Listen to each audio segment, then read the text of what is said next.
Yes, students. Now, how does this respiration takes place in plants? So they are just telling that in this again they have to take in oxygen. So how do will the plants do that? You know very well that plants have stomata on the lower surface of their leaves mostly. So these stomata, these are the small tiny pores present in the leaves. They help in exchange of gases because this process easily takes place with the help of diffusion because all the cells are in direct contact with the environment. So with the help of diffusion here, easily they can exchange the gases. They can go into the cells or away from them and out into the air. The direction of diffusion depends upon the environmental conditions and the requirements of the plant. Now, what does it mean? It depends upon the environmental conditions. Means if carbon dioxide, you know very well the diffusion is the movement of molecules from higher concentration to lower concentration. So, if lower concentration of carbon dioxide is outside and inside is less, so it will always rush from out to in, that is बाहर से वो अंदर की तरफ जाएंगे and vice versa. So in this way how it goes.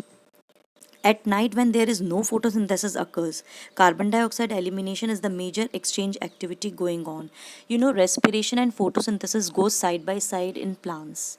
During the daytime, when there is sunlight, so plants also perform photosynthesis, and respiration in plants is taking place throughout the whole day. पूरा दिन respiration होता है as we people are मतलब respiration takes place in our body in the same way in plants also, but photosynthesis takes place only during the daytime. So photosynthesis में taking in oxygen, taking in carbon dioxide and giving out oxygen, while in respiration taking in oxygen and give out carbon dioxide. So during the daytime whatever carbon dioxide is uh, utilized by the uh, plants and releasing of oxygen takes place, that oxygen is utilized by the plants again during the daytime for respiration purpose.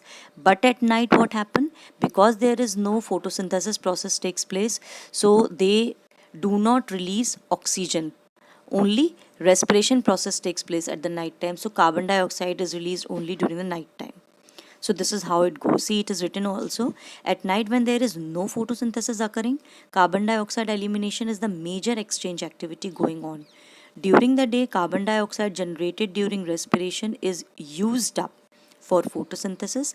Hence, there is no carbon dioxide release. Instead, oxygen release is the major event at this time.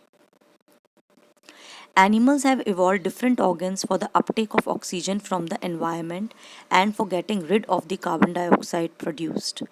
Terrestrial animals can breathe the oxygen in the atmosphere. Yes, of course, terrestrial animals can breathe the oxygen directly from the atmosphere, but animals which live in water, that means aquatic animals, cannot do so. So, how they take oxygen? Whatever oxygen dissolved in water, they use that oxygen, and that is why they are having special respiratory organ, that is gills. So generally you have seen also that with the help of gills, these aquatic animals, they take in oxygen, and because the amount of oxygen dissolved in water is comparatively lesser, so they keep on respire very fast. As you can see, the fish opens and closes its mouth very frequently. This is because of this reason only, because the amount of oxygen is comparatively less in water, and that is why to fulfill the requirement of oxygen they have to respire very fast. This is one of the very good question which can be asked in your exam also. So fishes take in water through their mouth and force it past the gills, where the dissolved oxygen is taken up by blood, because gills are surrounded by blood vessels. So whatever water passes through the gills, oxygen get inside the gills and they quickly dissolve in the blood and transported throughout the body.